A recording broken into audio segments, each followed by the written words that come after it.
आताची सर्वात मोठी न्यूज, मोदी शहांच्या भांडणात फडणवीस पंतप्रधान होतील. ठाकरेंच्या नेत्याचा गौप्यस्फोट. पंतप्रधान नरेंद्र मोदी हे तिसऱ्यांदा देशाचे पंतप्रधान झाल्यानंतर आता त्यांच्यानंतर पुढचा भाजपचा पंतप्रधान पदाचा दावेदार कोण असेल याबाबतच्या चर्चा सातत्याने राजकीय वर्तुळात रंगताना पाहायला मिळतात.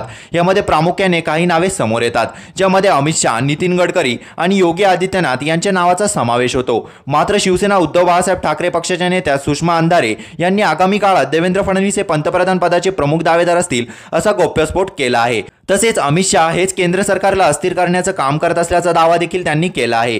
पुण्यातील एका कार्यक्रमानंतर माध्यमांशी संवाद साधताना सुषमा अंधारे म्हणाल्या, मुख्यमंत्री देवेंद्र फडणवीस यांच्या आता मुख्यमंत्री पदाच्या 3 टर्म बघून झाल्या आहेत. आता ते पंतप्रधान नरेंद्र मोदी यांना शह देऊन पंतप्रधान पदाचे दावेदार झाले तर त्यात आशय वाटणार नाही. सध्या जे राजकीय वातावरण दिसत आहे त्यावरून राज्यातील सरकार अस्थिर होईल का नाही हे माहीत नाही. मात्र केंद्रातील सरकार अस्थिर होण्याची शक्यता दिसत आहे. केंद्रीय गृहमंत्री अमित शहा यांची वेगळी लाईन आणि पंतप्रधान नरेंद्र मोदी यांची वेगळी लाईन असं सध्याचे चित्र दिसत आहेत. त्यामुळे भविष्यात देवेंद्र फडणवीस हे शहा यांच्यासह मोदींना देखील पंतप्रधान पदासाठी आव्हान देऊ शकतात. बिहार निवडणुकीत चिराग पासवान यांना मुख्यमंत्री पदाचा चेहरा म्हणून पुढे आणण्याची शहा यांची इच्छा आहे. ही इच्छा अमित शहांनी पुढे आणल्यास बिहारचे मुख्यमंत्री असलेले नितीश कुमार हे केंद्र सरकारचा पाठिंबा काढून घेतील आणि हीच इच्छा अमित शहांची आहे. शहांचं केंद्र सरकार अस्थिर करायचं आहे असा मोठा दावा सुषमा अंधारे यांनी केला आहे. अशाच नवनवीन व्हिडिओ बघण्यासाठी आपल्या चॅनलला लाईक आणि सबस्क्राईब करायला विसरू नका.